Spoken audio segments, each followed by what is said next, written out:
Hi there, I bring you the Head 135 SB Radical. SB standing for slim body. It's got a thin profile on there, as you can see, and the Radical is currently used by Coll, who started using it in the last month or two on the Pro Tour to great success, winning plenty of titles, and he's cruising his way towards the top of the world rankings again at the moment. One of the reasons why Coll has chosen this particular racket is due to the nature of the control that he can get from the racket. It's slightly heavier in the head than other rackets that he may have used in the past, and it just adds a little bit more control. The racket can be used in two different types of stringing pattern.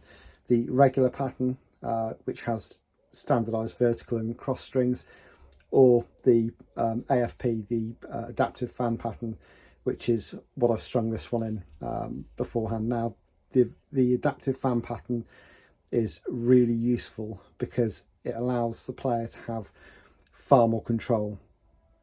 In terms of how many main strings we've got more main strings on this racket, which will basically mean that the string bed is a lot more dense, so the gaps aren't quite as wide in between the strings, which mean that you're going to have more contact area for the ball to hit, so there's going to be more control coming off. So if we count how many mains we've got on this, so we've got 1 2 3 4 5 6 7 8 9 10 11 12 13 14 15 16 17 18, so you've got 9 mains either side. It's in a fan pattern as well.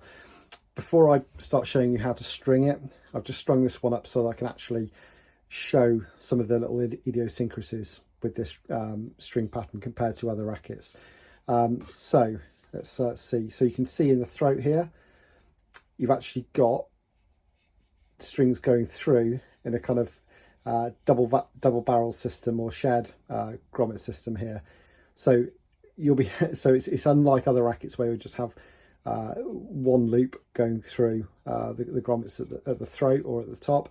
This one, you actually have two strings sharing, so you've actually got 6 strings effectively going through the throat, as opposed to the standard three loops that you're going to get. As you can see on the outside as well, we're going to have the odd period here where you also get those loops on the outside. This racket should always be done as a 2-piece. There's a couple of reasons for that. One is because it will maintain the tension far better on this racket. It's designed to have 2-piece on the adaptive fan pattern. There's plenty of tie-off holes and a couple of different options to help you, but also it's an awful lot easier to string this as a 2-piece as it is a 1-piece as well. This is a difficult enough racket to string in the first place, but having it as 2-piece, which means you're going to have 4 knots, makes life a lot easier. So things to bear in mind is, first of all, before you start stringing, what I'd suggest doing, if you're not watching this video already, is take a photo or get a photo somewhere of where the actual strings are going to be going. So I mapped out before I did this racket because it's a little bit different to the old version.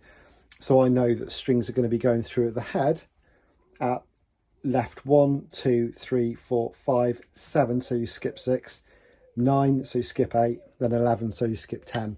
So that's 1 2 3 4 and so on around there. So I already know that that's where I'm going to be going. Probably the hardest thing with this racket to get to grips with to start with is how it actually starts off.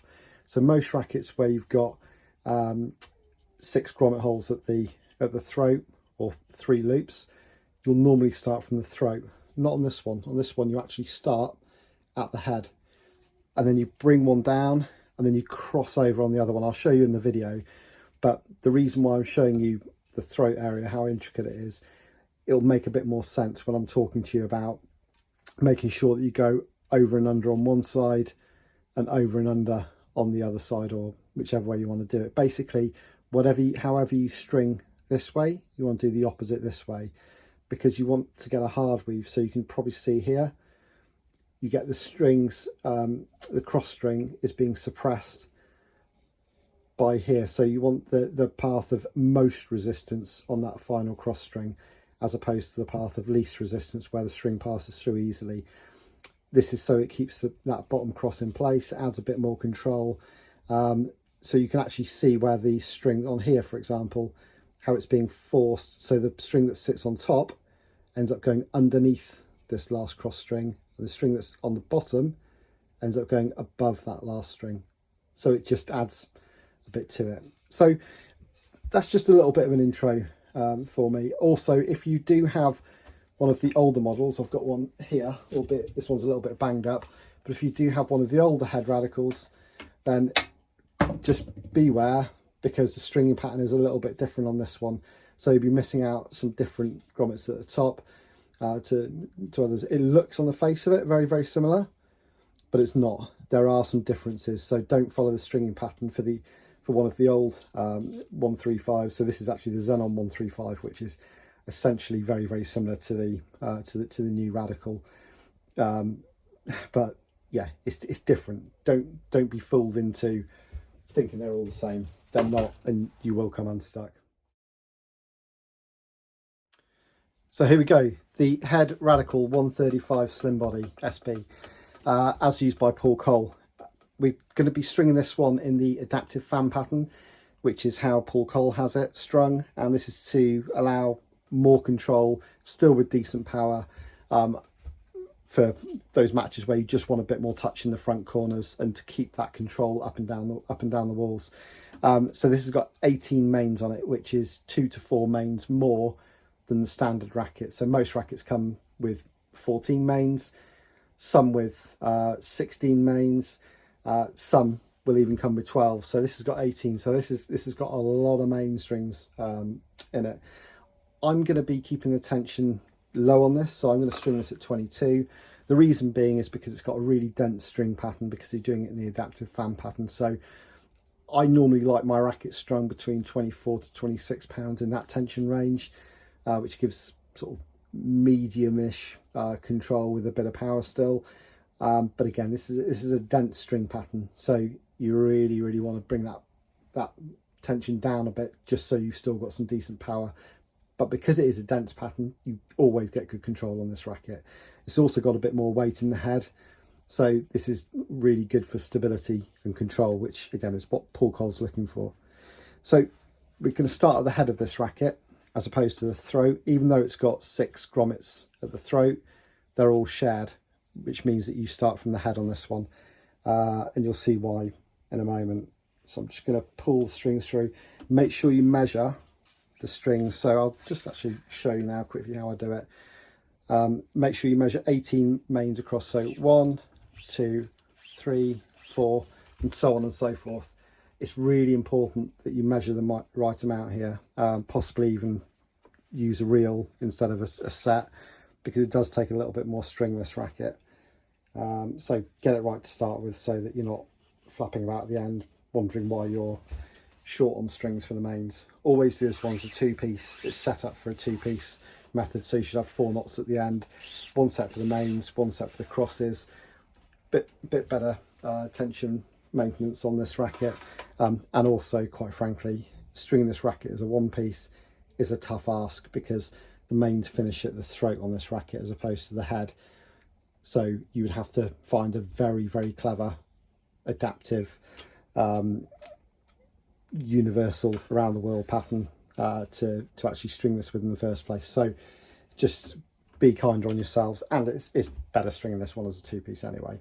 So just a few of my thoughts for you. So what I'm going to do, so I mentioned about crossing the strings over. So normally I would use this string to come around here and go up and down, but I'm actually going to cross these strings over and do one on one side, the other one on the other side, because this is how we have to achieve this. So I'm going to clamp this string here,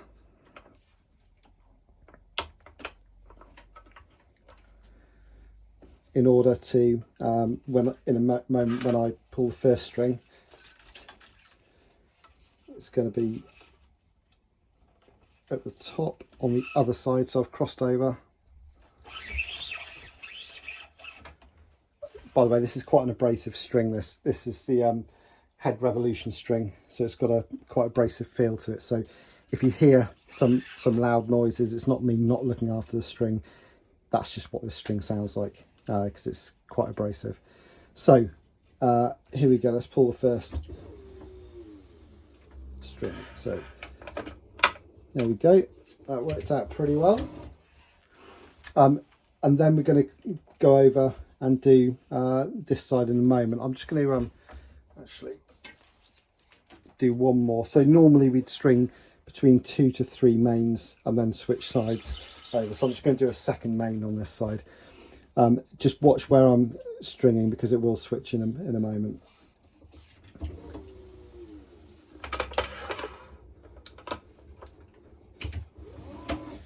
Right, so now I'm going to get the string from the other side.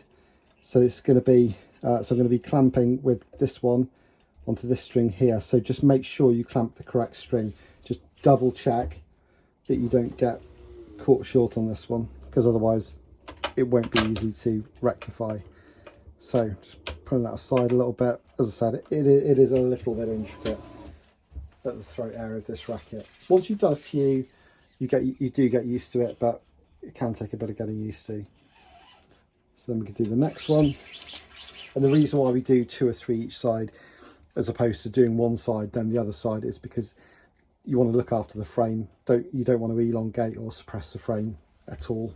Everything's about looking after that frame because you want to be stringing this racket lots in the future and having longevity with it rather than putting too much stress on that frame.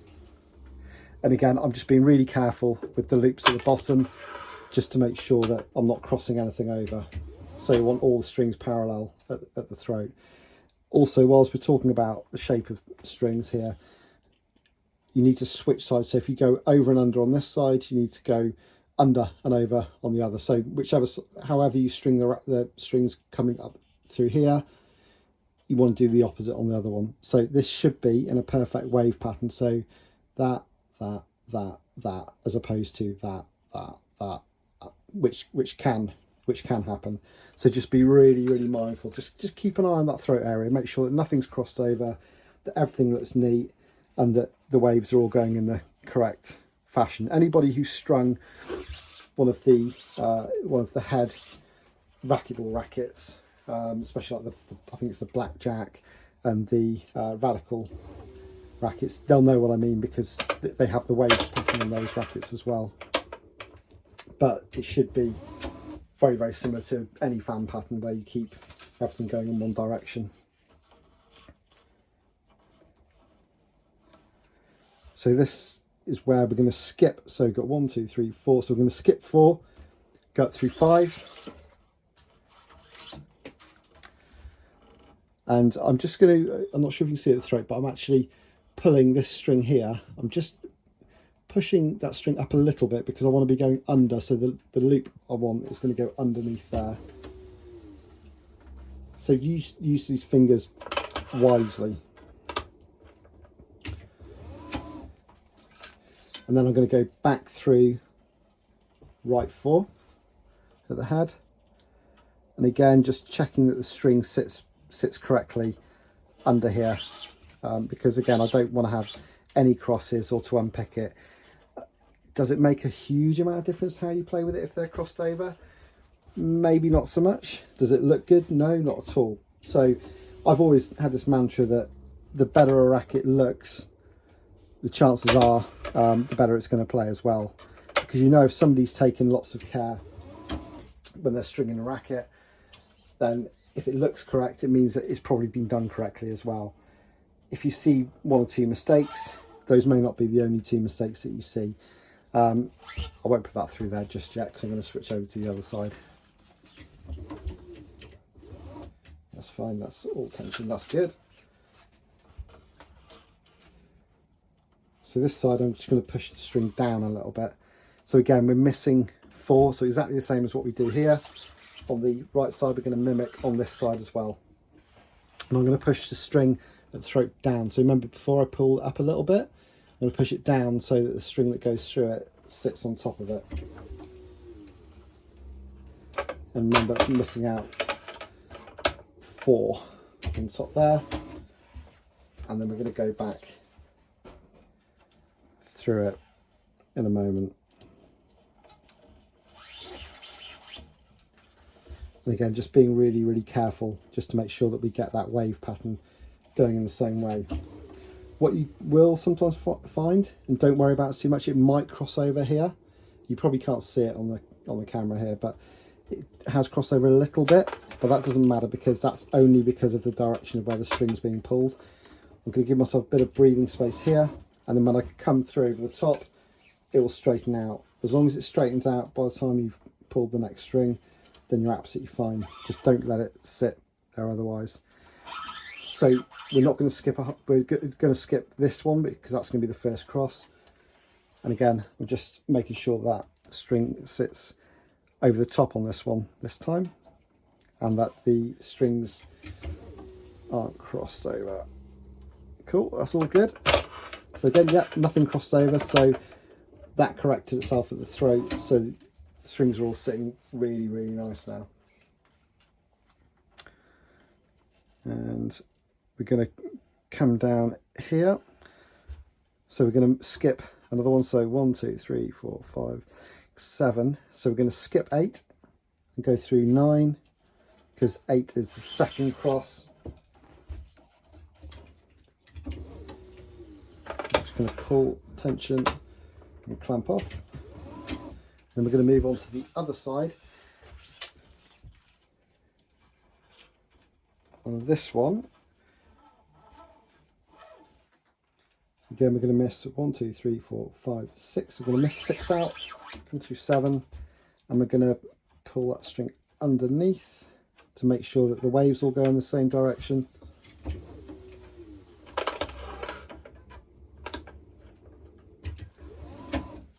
That's all good. And we're going to miss number 8 again, exactly the same as on the other side, because that's the second cross that you're going to pull a little bit later on.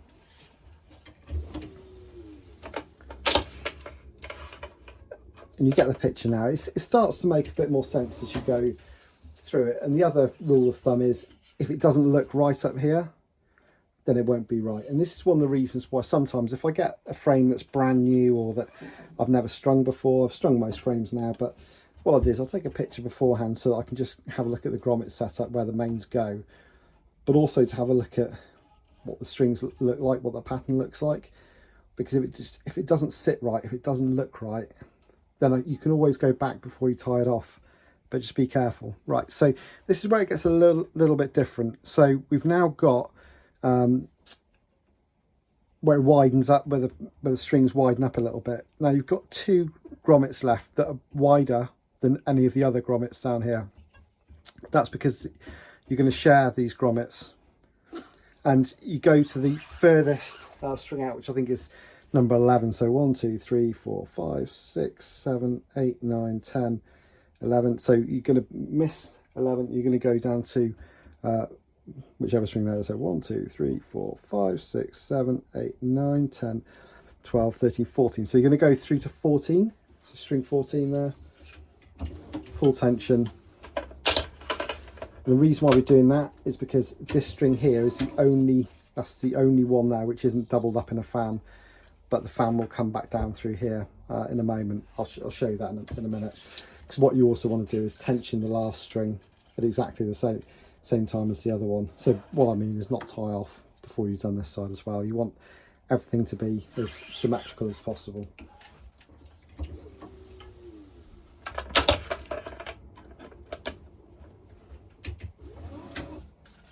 Then we're going to come down for our last string here.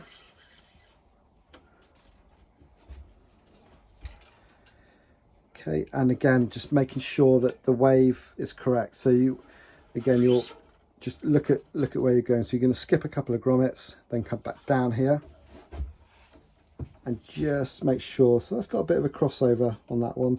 So what I'm actually going to do is I'm going to use my awl there, my blunt one, not the sharp edge one, just to use it as a bit of guidance in the hole. So it's a bit tricky. This is one of those things which sometimes you do kind of get a little bit, and you need to just knead it. Also put an extra 10% on there.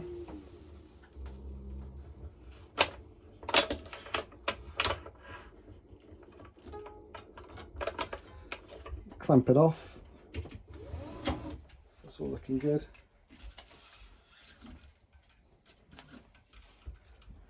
and then you're going to do the other one. So I'm not going to tie anything off just yet. So again, just looking at which way the wave pattern's going, just making sure it's all correct. That looks like it could cross over a bit, but I'm sure it's going to be okay once we pull tension on there. I'm just going to use that all. So adding an extra 10%, so a little bit of extra tension. This way, there we go, it's fine. So I'm just checking that that's guided properly into the grommet. Again, nothing worse than discovering that you've messed it up after you've tied off. And leaving myself a bit of room to tie from the appropriate holes.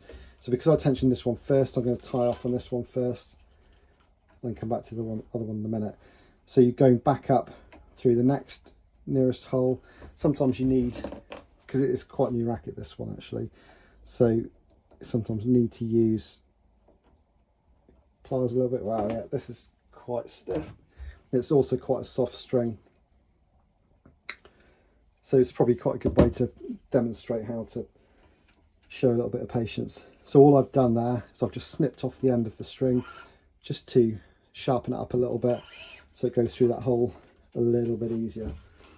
I'm going to finish this off with a Parnell knot. I mean, you can do lots of different knots to use. The Parnell is my favourite personally, and I know Richard Parnell does a lot of work with Head on the tennis side, and he'll probably be thankful that I'm using this particular stringing method. Just make sure that the loops on the outside are correct. So when I say stringing method, I mean knot pulling method. So all that nice and tight, and before you release the clamp, just hold onto the string, make sure it's nice and stable, then you can just snip it off. Just make sure it's nice and neat. Nothing worse than ungainly knots. The cool thing with the Parnell knot is it sits nice and proud upwards, as opposed to flying off at the side everywhere.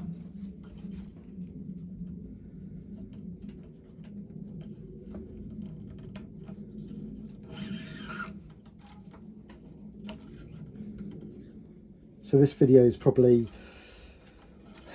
a bit more instructional than I'd normally like to do. Normally I like to just string the rackets and just give people a little bit of guidance, but this has got so many complex areas, so I can just pull up on that, tidying. It's got so many complex areas, this racket, from a stringer's perspective, that it's so important to get this right, because it could make the difference between being a really good string job or a really poor messy one. And you'll get a lot of thanks from the people that you string for if you do a good job on this one. So that's the mains all done. So now we're on to the crosses. So with the crosses, just a few things to be mindful of here. The main thing is to make sure you finish on a hard weave at the throat. So count where you've got your cross grommets, if you want to, so count how many there are, and just work out where that last cross is going to sit. So you want that last grommet, that last cross string rather, to sit on top of the top string and underneath the bottom string when it goes through it. So just have a look at that hard weave at the end. You'll see what I mean at the end. Once I've strung that last cross, you'll see what I mean. But for the purposes of this one, I'm going to work out that the hard weave, I need to go under this string here.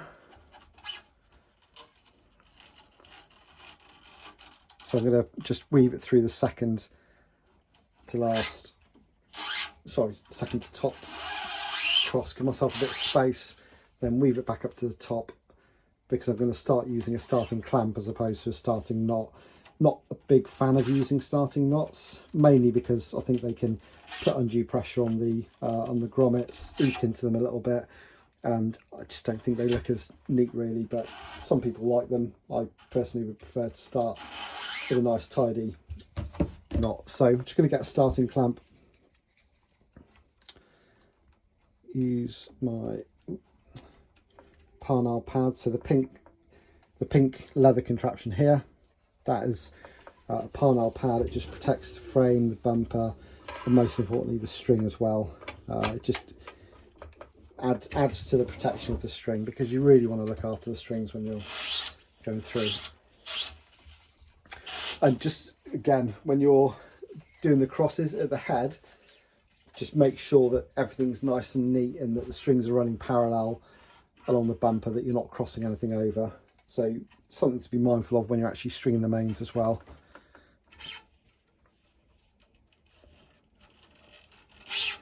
This particular pattern, because it's an adaptive fan pattern, normally instead of doing a normal finger weave through, I tend to slide the string through. Just a little bit easier to do it, and a little bit quicker as well, because it's not a standard pattern, so it gets a lot more difficult to just finger weave at the throat area.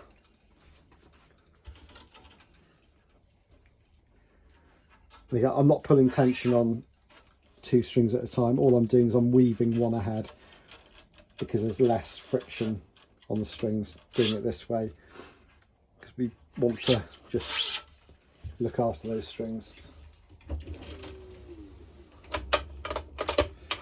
Another little tip as well, as you're stringing, keep those cross strings as straight as you can, because if you're not straightening them as you're pulling tension, all you're doing is you're letting them bow, which is causing tension loss. So you don't want them in a kind of smiley face going around like that, because that means they're losing a whole load of tension. So pull them as straight as you can.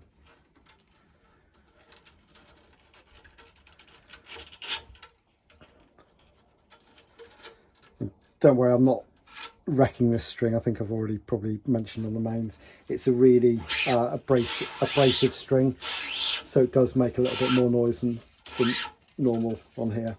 I'm now going to just quickly, actually I'll do it in a moment.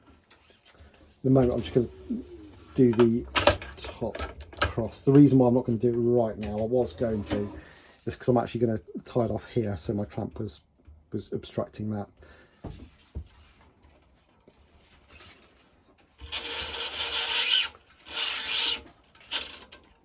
And again, just keeping a careful eye on the outside of the racket, just to make sure I'm not crossing any strings over. As we've mentioned before, you'd hate to get to the end of the racket and realise that it looked a mess on the outside. So as good as it may look on the inside, you don't want it to look a mess on the outside. Right, so let's...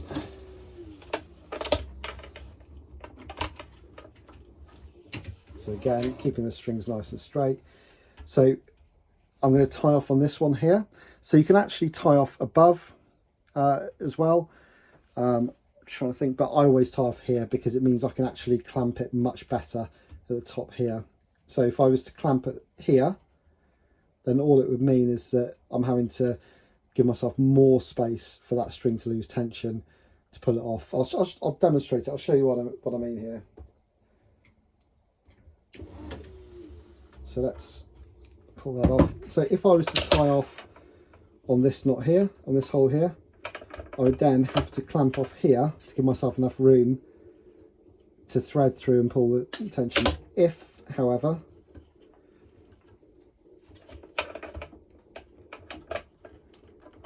if I want to clamp off on this one, it's about an extra ½ centimetre less of lag on the outside, so I'm not dropping as much tension there. And also the holes, the strings look really nice and neat on the inside. You can use either. That's personally probably my preferred choice of where to do it. And this is why I use a starting clamp to start on the crosses if I'm doing 2-piece. Is again, I can pull knots which look exactly the same as the ones down here. They're parnell knots. They sit nice and vertical on there, as opposed to the knots going into the grommet and trashing the grommet. So everything is about consistency and also doing the best for the racket. There is nothing worse as a stringer receiving a racket from a new player and realising that the stringer, this guy's or this girl's normal stringer, doesn't take care of their rackets for them.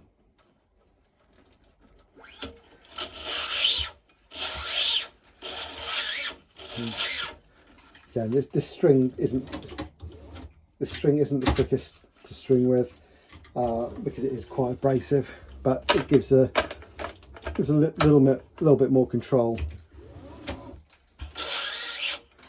on the ball, allows the player to cut in a bit.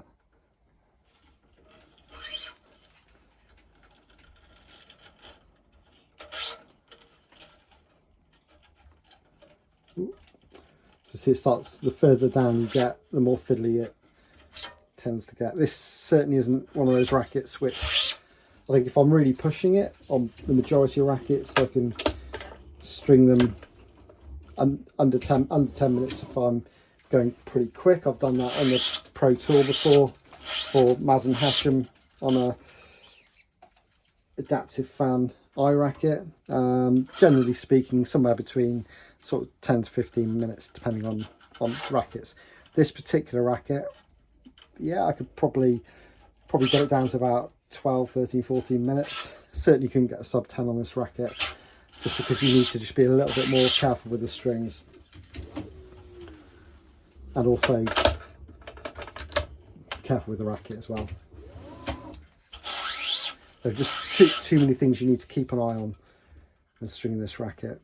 And it's an interesting one because I think what Head do very well is they give a reason for why they're doing this kind of technology in their rackets. So when you look at the adaptive fan pattern, it's actually really clever. It's not a gimmick. It's actually really clever because it totally alters the whole makeup of this racket. If you string it the standard way, it's fantastic for power, an absolute monster, and it's still got pretty decent control because it's weighted towards the head. But if you string it the adaptive fan pattern way, again, you still retain some relatively decent power, but most importantly, you get outright control on it. And because it's got that weight in the head, and also something which a lot of people don't mention is you've got a lot of string in here. And the string bed on the adaptive fan pattern, there's a lot of string in here, so it probably adds an extra probably gram and a half, 2 grams, probably less. Let's say a gram. Adds an extra gram in weight having it strung with the adaptive fan pattern to how it would on the other, so it gives you even more stability. Something people don't often talk about is how much strings weigh, but they can really add or subtract depending on how thick the strings are, how thin the strings are, and how many are actually in there, and what the makeup is like as well.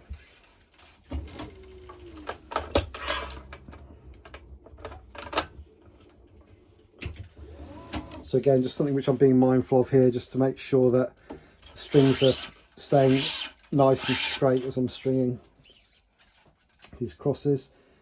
And we'll sharpen them up a little bit at the end, just to kind of make sure that everything's looking all okay. But yeah, this is getting really tight down here now, so not really the place to do lots of fancy finger speed tests or anything. It's just a case of looking after that string, because if you try and rush it through, because it's getting very tight and very compressed, if you try to rush the string through towards the throat area, you'll just end up tearing the string out. It's just not going to be really that great for it.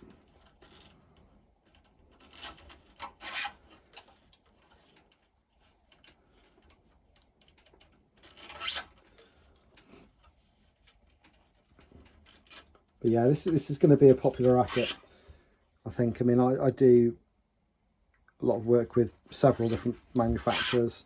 I have my favourite manufacturers. So this is a video for Head, so I won't go into all the details, but this is definitely one of those rackets which I've got a lot of appreciation for.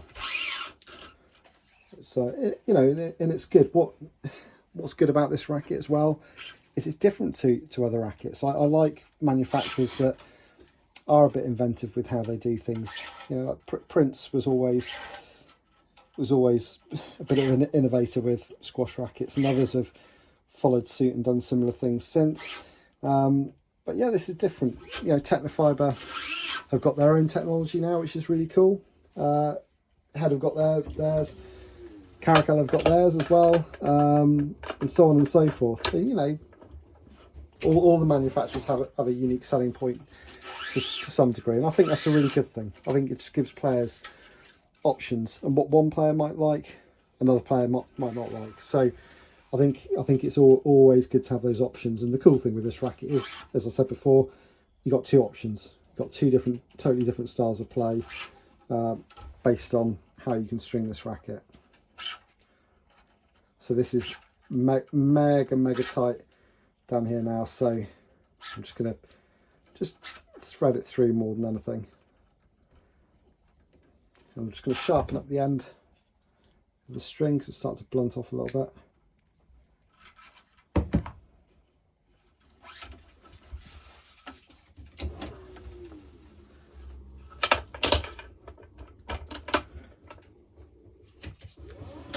And before I go any further, there are two different areas you can tie off here. One is here, which is where I'm going to tie off, and one is here. Now, excuse me, if you string traditionally like I'm doing at the moment, so down on every single cross string, then you'll have to come up back on this one because that's where the widest grommet hole is. If you skip this hole here and go to this one, you can then come back up here and then tie off on this one. Otherwise you can't do it. Advantage to that is that you have slightly less of a gap on the outside, which is always good for tension maintenance. But the downside is you probably lose even more tension because you're having to double back on yourself. So what you gain with one, you lose in another. But again, it's personal choice. Yeah, it's personal, very much personal choice how you do it. And this is why it's really important to weave one ahead if you can, whilst you've still got a little bit less resistance here. Otherwise, it's very difficult. And I'm just being super careful here, just not to notch up the strings or burn through them too much.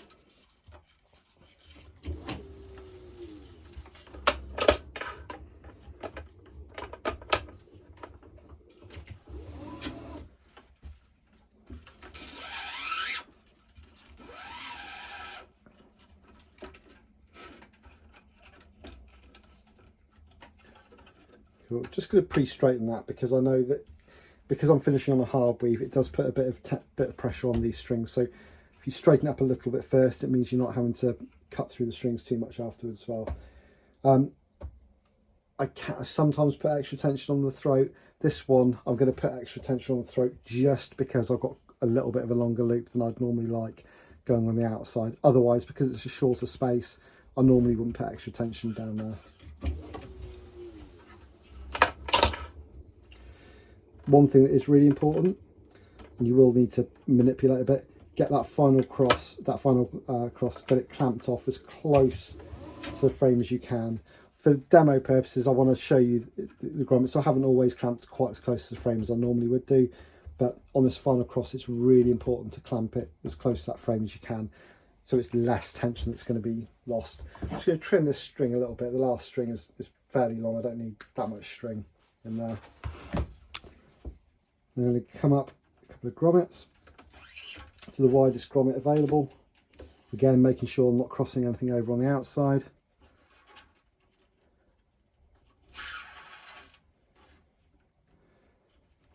Just doing that Parnell knot again. The experienced stringers amongst you will know what I'm doing there. Otherwise, I've not done it too fast, so you should be able to follow what I'm doing. So pulling away, pulling back towards you and closing the loop, and again just making sure that you release the clamp before and on this side before you let go of this knot so it stays nice and true. Clipping it off, it's nice and short. Then when we look, I mean it's relatively straight, but always best practice to get the strings straight as you can with your awl or with your fingers straight after stringing, so that so that they don't notch out of position. This particular string will move a little bit anyway when you play, because it is an abrasive string, so it'll stick out of position, whereas some of the other head strings, like Reflex for example, will just snap back into position a bit easier, a bit like the Technofiber strings do as well. But I think it's a pretty cool colour to demonstrate the stringing on using this one. It's quite bright, so it's a bit easier to make things out.